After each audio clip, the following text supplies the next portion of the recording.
Doctor মারুফের doctor মারুফের আমি ওনাকে চিনি, উনি আমার পূর্ব পরিচিত, এতটুকুই।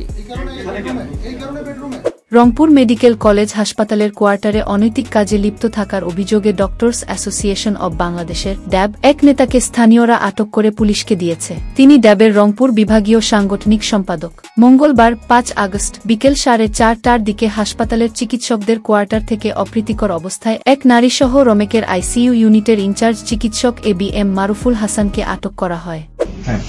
বেডরুম পর্যন্ত আপনারা দুজন কিভাবে আসলেন? ডাক্তার মারুফের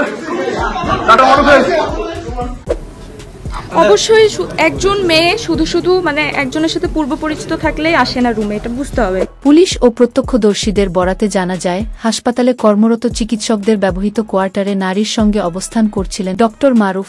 আচরণ সন্দেহজনক মনে হওয়ায় স্থানীয় কয়েকজন বিষয়টি নজরে এনে কোয়ার্টারে গিয়ে তাদের হাতে নাতে ধরে ফেলেন। আমার সাথে তার পূর্ব পরিচিত হওয়ার কারণে তার বাবার অসুস্থতা নিয়ে কথা বলার জন্য আমাকে কল দেয়, আমি আসি।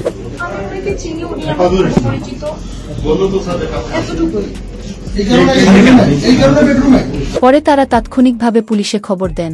খবর পেয়ে ঘটনাস্থলে ছুটে যান রংপুর মেডিকেল কলেজের পরিচালক ব্রিগেডিয়ার জেনারেল আশিকুর রহমান। তিনি উপস্থিত থেকে বিস্তারিত খোঁজখবর নেন এবং পরে দুইজনকে পুলিশের কাছে সোপর্দ করেন।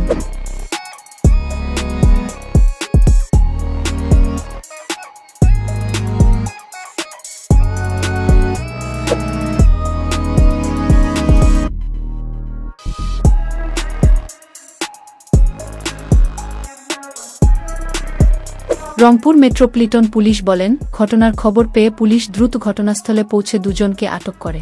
বিষয়টি তদন্ত করে আইনানুগ ব্যবস্থা গ্রহণ করা হবে। রংপুর মেডিকেল কলেজের পরিচালক ব্রিগেডিয়ার জেনারেল আশিকুর রহমান বলেন, যেহেতু একটা ঘটনা ঘটেছে, আমরা আইন অনুযায়ী ব্যবস্থা নেওয়ার জন্য তাদের পুলিশকে দিয়েছি। পুলিশ ব্যবস্থা নেবে।